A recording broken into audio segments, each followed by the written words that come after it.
Hello అందరికీ, నేను మీ Vaishnavi. Welcome back to Vaishu's recipe book. ముందుగా మీరు కనుక నా ఛానల్ ఫస్ట్ టైం చూసినట్టయితే లైక్ చేయండి, షేర్ చేయండి, సబ్స్క్రైబ్ చేసి పక్కన బెల్ ఐకాన్ని ప్రెస్ చేయండి. నా నోటిఫికేషన్స్ అన్ని మీకు వచ్చేస్తాయి.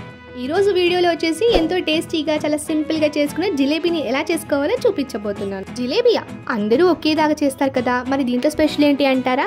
ఖచ్చితంగా స్పెషలేనండి. ఇది మిగిలిపోయిన దోశ పిండితో చేసిన జిలేబీ. మరి ఈ జిలేబీని ఇంత టేస్టీగా చాలా సింపుల్గా మిగిలిపోయిన దోశ పిండితో ఎలా చేసుకోవాలో చూసేద్దాం పదండి. ముందుగా ఒక గిన్నె తీసుకొని అందులో మిగిలిపోయిన దోశ పిండిని ఒక 2 కప్స్ని యాడ్ చేస్తున్నాను. ఇప్పుడు ఇందులో 4 టేబుల్ స్పూన్స్ మైదాని యాడ్ చేసుకోవాలి. అయితే 1 కప్ దోశ పిండికి 2 టేబుల్ స్పూన్స్ మైదా అయితే సరిపోతుంది. ఇప్పుడు దీన్ని ఇక్కడ చూపిస్తున్న విధంగా చక్కగా కలిపేసుకోవాలి.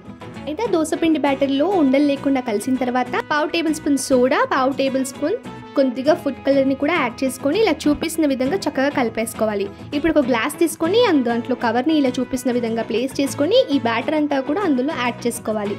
ఫిల్ చేసిన ఈ బ్యాటర్ అంతా కూడా పక్కకు ఉంచుకోవాలి. ఇప్పుడు స్టవ్ పైన ప్యాన్ పెట్టుకొని అందులో 1/2 కప్ వరకు షుగర్ని యాడ్ చేసి కొద్దిగా వాటర్ని యాడ్ చేసి చక్కగా చూపిస్తున్న విధంగా లో మీడియం ఫ్లేమ్లో షుగర్ సిరప్ని మరిగించుకోవాలి.